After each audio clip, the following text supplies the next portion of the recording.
E3 invasions from the NPCs. And there's going to be multiple forms of PvP as well. You have the sieging, you have the drunken brawling, where you can go into bars and drink beer and booze and liquor. And the more you drink, a Norwegian developer to put the drunken brawling back in the MMO game, yeah, of course. So pick up stools, and you know, if you're ever at a Conan comic, you know he enters a bar, there's some pickpocket guy, and suddenly the whole bar is like a complete chaos. We want you to experience that kind of stuff, but be careful what you drink, because the more you drink, the more you can take, but the harder it is to hit.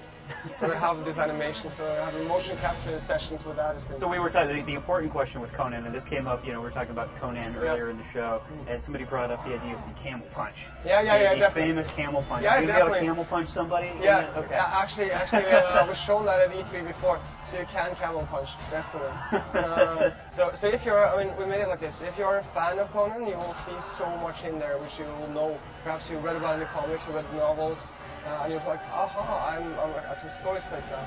But if you're not, we hope that you'll actually see the depth of Hyboria, because it is so much more than just Conan, the one guy going around. It is probably one of the deepest fantasy universes out there, and it's going to stack on for so many years.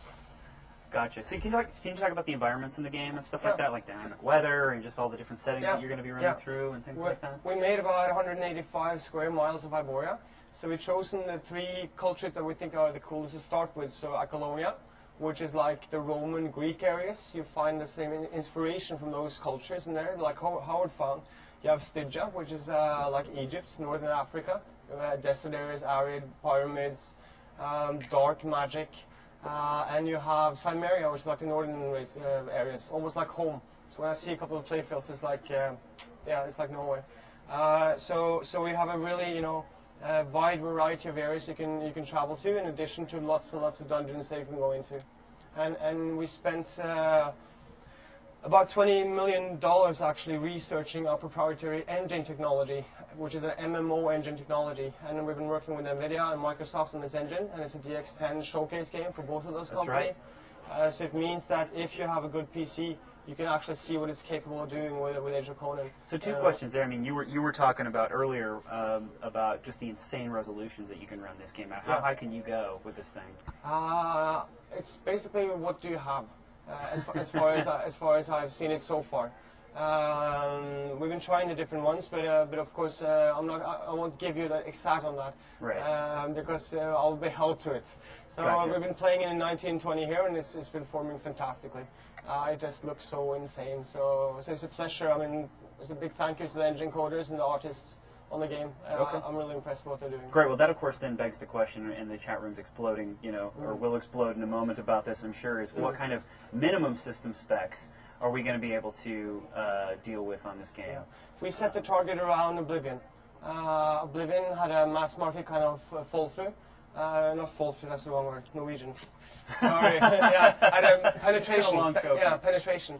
And we've seen that so many people pick up that game, and that's where and it has amazing graphics as well. So that's where we set the target for the minimum requirements.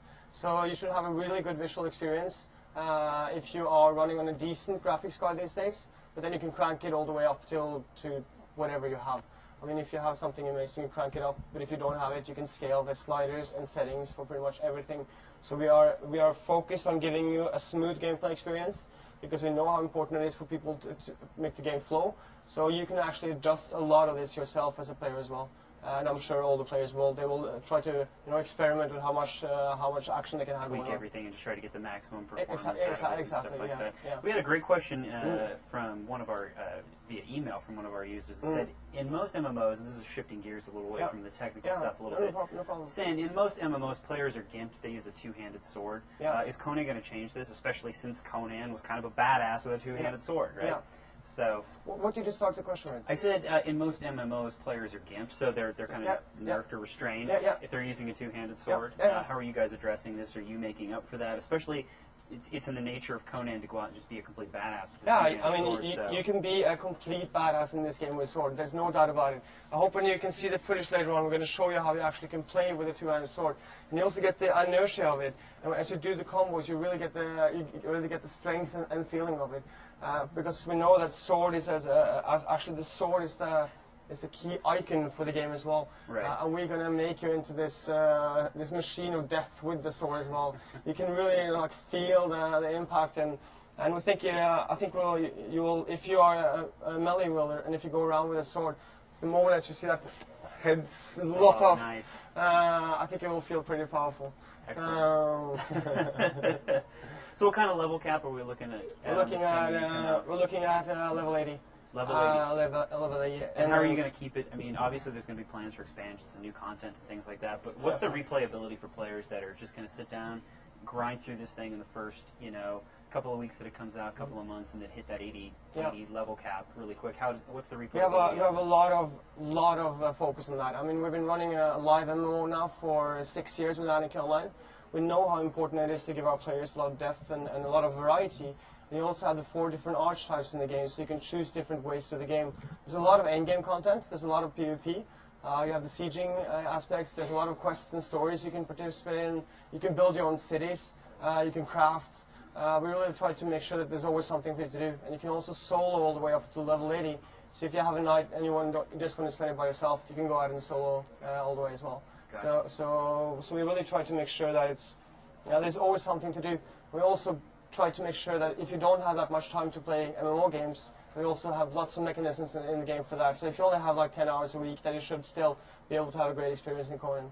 Excellent. So can you talk a little bit about character customization and stuff? People are wondering what the real distinct differences are going to be between various classes that you have, the various races and all that sort of thing. What degree you take? You start out the game by choosing between one of 3 cultures, Apollonia, Stygia, and Cimmeria. And then at level 5, you choose one of 4 archetypes, the rogue, the mage, the soldier, and the priest. And that's what like determines the main road you take through the game. And you will then have played a bit with the melee as you fight your way up through the jungle in the beginning of the game. And then you can choose at level 20 which class you're going to go for. And early at the start of the game, then you have complete customizability on your character. You have about 40 sliders you can adjust, so you can look completely unique. In addition, there's hundreds and hundreds and hundreds of clothes and armors and everything. So in terms of visual appearance, you can look really different.